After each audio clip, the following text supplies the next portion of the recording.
तुम लोगों को देखो, सिंपल सेंटेंस, कंपाउंड सेंटेंस और कॉम्प्लेक्स सेंटेंस तीनों की सबसे पहले परिभाषा जाननी होगी कि सिंपल सेंटेंस क्या होता है, कंपाउंड क्या होता है, कॉम्प्लेक्स। हमने बताया था सिंपल सेंटेंस में केवल एक कर्ता और एक क्रिया होता है, और कंपाउंड सेंटेंस में जो है एक कोऑर्डिनेट क्लास, एक प्रिंसिपल क्लास, दूसरा कोऑर्डिनेट क्लास होता है, और कॉम्प्लेक्स सेंटेंस में एक प्रिंसिपल क्लास और कम से कम एक सबऑर्डिनेट क्लास होता है।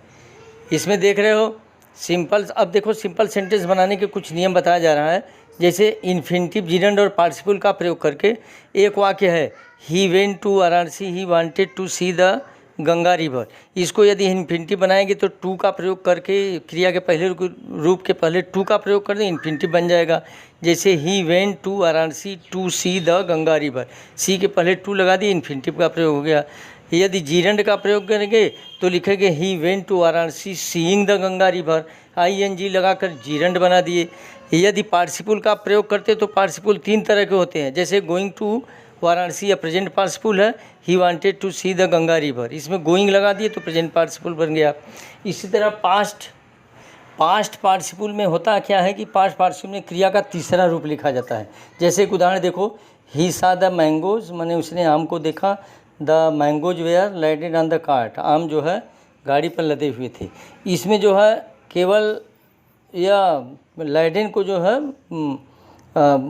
रख दोगे तो यह क्रिया का तीसरा रूप हो जाएगा। और तीसरा लैडेन क्रिया का तीसरा रूप होने का या प्रेजेंट पास्ट पार्टिसिपल का प्रयोग हो जाएगा, क्योंकि पास्ट पार्टिसिपल में क्रिया का तीसरा रूप लगता है।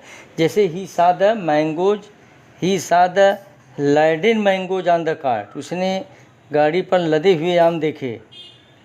इसी तरह परफेक्ट पार्टिसिपल भी होता है। जैसे द बॉयज सा द पिक्चर दे स्लेप्ट, इसमें होता क्या है कि इसमें हैविंग के बाद क्रिया का तीसरा रूप लगता है जो है इसमें कर शब्द भी आता है, और कार्य, दोनों कार्य पहले से ही हो चुका होता है। जैसे द बॉयज सा द पिक्चर, लड़कों ने चित्र देखा, दे स्लेप्ट, वे सो गए।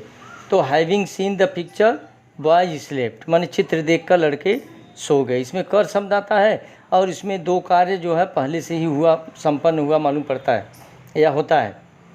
इसमें जो इस तरह प्रेजेंट पार्टिसिपल, पास्ट पार्टिसिपल और परफेक्ट पार्टिसिपल का प्रयोग करके तथा जीरंड और इन्फिनिटिव का प्रयोग करके किसी इन्फिनिटिव को जीरंड और जीरंड को इन्फिनिटिव बना सकते हो। जैसे walking is useful to health, टहलना स्वास्थ्य के लिए लाभदायक है। इसको जो है वॉकिंग यूजफुल के स्थान पर टू वॉक भी लिख सकते हो, टू वॉक इज यूजफुल। तो चाहे इन्फिनिटिव को जीरंड और जीरंड को इन्फिनिटिव बना सकते हो। यह जो है पहला नियम तुम लोगों को बताया कि इन्फिनिटिव, जीरंड और पार्टिसिपल का प्रयोग करके हम एक सिंपल सेंटेंस की रचना कर सकते हैं, दो या दो से अधिक वाक्यों को जोड़कर। इसी तरह देखो दूसरा नियम है एडजेक्टिव का प्रयोग करके। एडजेक्टिव माने यदि वाक्य में एडजेक्टिव दिखाई पड़ रहा है तो दोनों वाक्यों में से एक एडजेक्टिव हटाकर पहले किसी वाक्य में जोड़कर एक जो है सिंपल सेंटेंस की रचना कर सकते हैं। जैसे आई सा ए डॉग, मैंने एक कुत्ता देखा, द डॉग वाज मैड, कुत्ता पागल था। उसको बनाएंगे कि आई सा ए मैड डॉग, मैंने एक पागल कुत्ता देखा। अर्थात संज्ञा के पहले जो है यदि विशेषण रख देंगे तो वह जो है इसका प्रयोग हो जाएगा। फिर देखिए दूसरा उदाहरण, जैसे आई हैव ए रिंग, मेरे पास एक जो है रिंग है, अंगूठी है, it is made of gold, या सोने का बना हुआ है।